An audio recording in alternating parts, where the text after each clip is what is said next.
Assalamualaikum warahmatullahi wabarakatuh. Apa kabar Sobat Cuma? Kembali lagi dengan saya Ramzani di Liputan Jurnalis.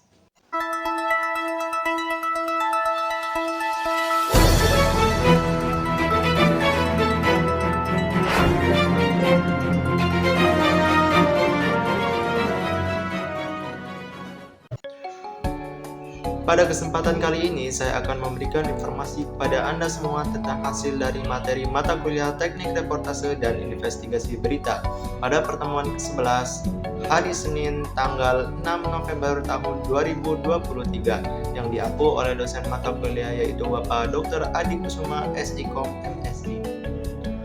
Pada pertemuan ke-11 tersebut merupakan lanjutan dari sesi presentasi yang dimana kelompok terakhir, kelompok 7, akan membagikan hasil diskusi mereka yang berjudul Kondisi Jurnalisme di Indonesia dan Dunia. Kelompok 7 sendiri terdiri dari Alfa Pratama, Siti Ambia, Syifa Al-Fadila, Ratu Yasin Tabela, dan yang terakhir adalah Muhammad Zaki Robbani.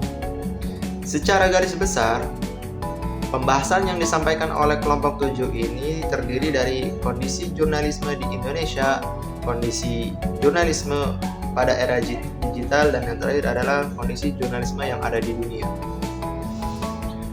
Jurnalisme di Indonesia telah dilalui oleh beberapa fase, diantaranya adalah fase sebelum kemerdekaan.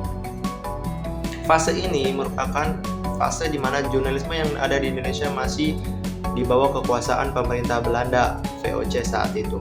Setelah itu, jurnalisme setelah kemerdekaan di era Soekarno pada tahun 1945 sampai 1965, jurnalisme di Indonesia mulai berkembang dan mengikuti standar jurnalisme yang ada di dunia. Lalu ketika masuk pada era Orde Baru yaitu era Presiden Soeharto, jurnalisme yang ada di Indonesia cukup tertutup dan cukup sulit dalam melakukan kebebasan bersuara, karena pada era itu terjadi banyak ancaman kepada jurnalisme yang ada di Indonesia. Lalu puncak jurnalisme yang ada di Indonesia itu pada era reformasi pasca krisis moneter yang terjadi pada tahun 1998. Setelah itu jurnalisme yang ada di Indonesia sudah mulai bebas dalam menyuarakan suara dan dilindungi oleh undang-undang yang berlaku yang ada di Indonesia untuk menjamin keamanan jurnalisme yang ada di Indonesia. Lalu ketika era reformasi terjadi, jurnalisme mengalami perkembangan yang sangat besar seiring berkembangnya dan majunya teknologi yang ada di dunia, sehingga jurnalisme pun harus bisa beradaptasi dengan perkembangan era digital. Jurnalisme di era digital ini sudah mengalami beberapa perubahan. Dengan adanya era digital ini, kegiatan jurnalisme lebih banyak dipermudah oleh teknologi. Salah satu contoh dari keuntungan era digital ini adalah adanya computer assisted reporting. Computer assisted reporting membantu para jurnalisme dalam mengolah data berita yang dibutuhkan untuk disampaikan kepada masyarakat. Sedangkan untuk kondisi jurnalisme di dunia saat ini, terlihat bahwa terjadi dikotomi pada jurnalisme di barat, negara-negara barat, dan jurnalisme yang ada di negara-negara timur. Salah satu contoh dikotomi yang terjadi antara dunia barat dan dengan dunia timur adalah konflik antara Palestina dan Israel.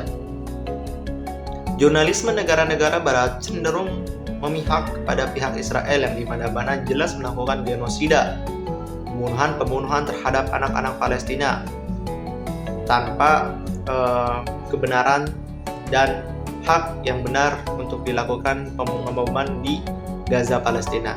Sedangkan jurnalisme yang di negara timur lebih terbuka dan cenderung mendukung Palestina dan menuntut hak asasi manusia kepada Israel yang telah banyak membunuh anak-anak Palestina. Walau begitu, walau adanya keberpihakan dalam jurnalisme itu sendiri, masyarakat sudah mulai paham dan tahu membedakan mana yang benar dan mana yang baik. Walaupun jurnalisme barat memihak kepada Israel, tapi terlihat bahwa sekarang masyarakat yang ada di negara barat mulai mendukung negara Palestina. Contohnya yang ada di London.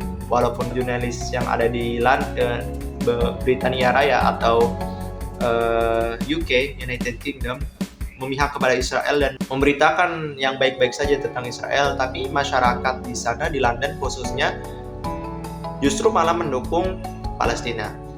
Itulah salah satu contoh dikotomi yang terjadi di era sekarang antara jurnalisme negara-negara barat dan juga jurnalisme di negara timur, yang dimana ini menunjukkan bahwa fakta adanya keberpihakan media terhadap suatu kepentingan politik itu benar adanya. Mungkin itu informasi yang bisa saya sampaikan kepada Anda semua untuk pertemuan minggu kali ini.